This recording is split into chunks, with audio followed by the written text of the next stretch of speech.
ಬನ್ನಿ ಎಂದು ನಾವು ತಿಳಿಯೋಣ. ಈ ಕೆಮ್ಮು, ನೆಗಡಿ, ಶೀತ ಅಂಥ ಸಂದರ್ಭಗಳಲ್ಲಿ ಈ ರೀತಿಯಾಗಿ ಅಮೃತ ಬಳ್ಳಿಯ ಒಂದು ಸಣ್ಣ ಕಡ್ಡಿಯನ್ನು ತೆಗೆದುಕೊಳ್ಳಿ. ನಂತರ ಕೆಲವೊಂದಿಷ್ಟು 9 ತುಳಸಿ ಎಲೆಗಳನ್ನು ತೆಗೆದುಕೊಳ್ಳಿ. ಒಂದು ತುಂಡು ಶುಂಠಿಯನ್ನು ತೆಗೆದುಕೊಳ್ಳಿ. ನಾನು ಸ್ವಲ್ಪ ಈ ಕಷಾಯ ಸ್ಟ್ರಾಂಗ್ ಆಗಿರಲಿ ಅಂತ 3 ಕರಿಮೆಣಸಿನ ಕಾಳುಗಳನ್ನು ತೆಗೆದುಕೊಂಡಿದ್ದೇನೆ. ನೀವು ಬೇಕಾದರೆ 1-2 ಅಥವಾ ತೆಗೆದುಕೊಳ್ಳಬಹುದು. ಮತ್ತು 3 ಲವಂಗಗಳನ್ನು ತೆಗೆದುಕೊಂಡಿದ್ದೀನಿ. ನೀವು 1-2 ಆದರೂ ತೆಗೆದುಕೊಳ್ಳಬಹುದು. ಈ 5 ಬೆರೆಸಿ ಚೆನ್ನಾಗಿ ಜಜ್ಜಿಕೊಳ್ಳಿ. ಈ ರೀತಿಯಾಗಿ ಅರೆದುಕೊಳ್ಳಿ. ನಂತರ 3 ಲೋಟ ನೀರನ್ನು ಒಲೆ ಮೇಲೆ ಇಟ್ಟು ಚೆನ್ನಾಗಿ ಕಾಯಿಸಿಕೊಳ್ಳಿ.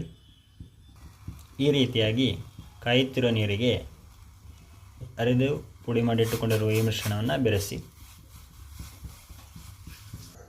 ನಿಮಗೆ ಬೇಕೆನಿಸಿದರೆ ಸ್ವಲ್ಪ ಬೆಲ್ಲವನ್ನು ಸೇರಿಸಿಕೊಳ್ಳಿ. ಇಲ್ಲವಾದಲ್ಲಿ ಹಾಗೆಯೇ ಚೆನ್ನಾಗಿ 3 ಲೋಟ ನೀರನ್ನು 1 ಲೋಟ ಆಗುವವರೆಗೂ ಚೆನ್ನಾಗಿ ಕಾಯಿಸಿರಿ. ಈ ರೀತಿಯಾಗಿ ಚೆನ್ನಾಗಿ ಕುದಿಸಿರಿ. 3 ಲೋಟ ನೀರು 1 ಅಥವಾ 1 ಲೋಟ ಆಗುವವರೆಗೂ ನಂತರ ಇಳಿಸಿಕೊಳ್ಳಿ.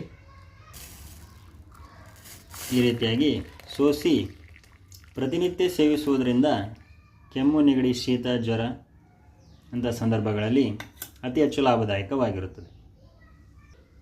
ಪ್ರತಿನಿತ್ಯ ಕೂಡ ಸೇವಿಸಬಹುದು ಅಥವಾ ಕೆಮ್ಮು, ನೆಗಡಿ ಅಂಥ ಸಂದರ್ಭಗಳಲ್ಲಿ ಅತಿ ಹೆಚ್ಚು ಲಾಭದಾಯಕವಾಗಿರುತ್ತದೆ.